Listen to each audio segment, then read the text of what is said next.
To my mother, there are just two kinds of food. First, there's the food she prepares herself. Oh, I'm stuffed to the gills. I broiled a beautiful fillet of sole, and I had some of my Jell-O mold that was so yummy. Just made a tasty turkey roll sandwich. I steamed up some broccoli that was so tender, and I made a delicious squash casserole. And here's what she had to say about food prepared by others. They served corned beef that was so fatty. They served turkey that was too pink and raw. They served carrots that were drowning in butter and corn on the cob that got stuck in my denture. The mushroom soup was, bleh. The liver tasted more like a pancreas. The meatball could choke a horse. The matzo ball could choke 2 horses and a goat. They gave us string beans that were hard as a rock, the most revolting candied yams, and lox that were so salty I started to gag.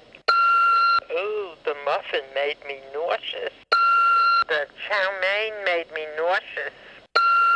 The rice pudding made me nauseous. The layer cake made me nauseous. I ate the pumpkin pie and I thought I would throw up. Ugh.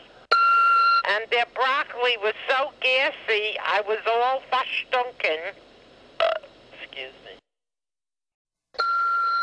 Amela, I just want to ask you a quick question.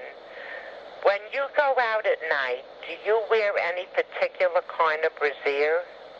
Because a lady here says she read that there was a girl who was just standing outside her house when all of a sudden there was some kind of shooting, and apparently her life was saved because a bullet got lodged in her padded bra. So I'm thinking, if you're going to be walking around the city late at night, it couldn't hurt to go over to Macy's lingerie department and buy yourself what basically amounts to a bulletproof vest with built-in cleavage. All right, honey. Bye-bye. I live in a building that has a doorman in the lobby, and my apartment has 3 locks on the door and a peephole. To my mother, this is still not secure enough. Hi, Amela. I was just thinking, when that fellow knocks at your door and says that it's David, how do you know it's really him and not some sugarner? So before you go letting him in, you ought to ask him to bend under the door and slide you a photo ID. Give me a call. Bye-bye. Through the years, my mother's dropped some pretty strong hints that she'd like me to meet someone from a similar background. Hi, Amela. I don't know if you have any plans yet for Christmas Eve, but apparently I hear that all of the single Jewish guys in New York go to a big party that night called the matzo ball. Did you ever hear of such a thing? Sometimes her rationales are a little far-fetched. A home where there's a mixed marriage is not necessarily all hunky-dory, because when the holidays come, the candles on the menorah could ignite the Christmas tree. Now, I sometimes wonder what would happen if my mother thought I was serious with someone who wasn't Jewish. So I tried an experiment, and one day, when she dialed my number, she heard, Hi, this is Amy. And this is Jamal. We can't come to the phone right now, but leave a message after the tone. Holla back. Hello?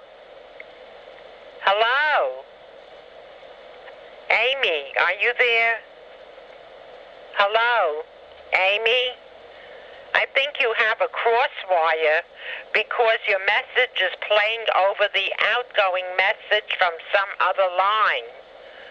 There's a male voice that's overlapping, and it sounds like you're doing a duet. If you can hear me, call 611 Repair and have them straighten it out ASAP. Then, like 2 seconds later, she calls again. Yeah, this message is for Jamal.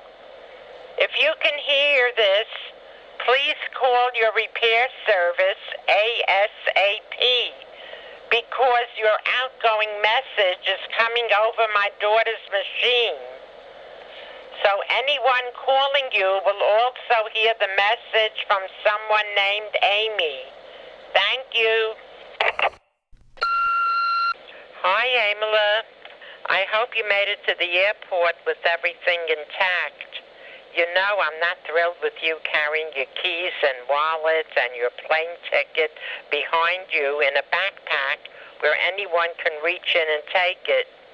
If women were meant to carry valuables behind them, then how come no woman ever spent 9 months carrying a baby in her tuchus? All right? I'm hoping you'll come to your senses and at least buy a tote bag. Okay, Mama Shanes, let me hear from you. Hi, Amela. I don't know if you saw 60 Minutes, but they did a report that said the electric eyes on the elevator doors have a very high rate of malfunctioning. So don't go putting your hand in the door just as it's going to close, or you'll end up with a sticker for handicapped parking. All right, sweetie, I'll talk to you later. Mom, are you listening? I love you. Bye.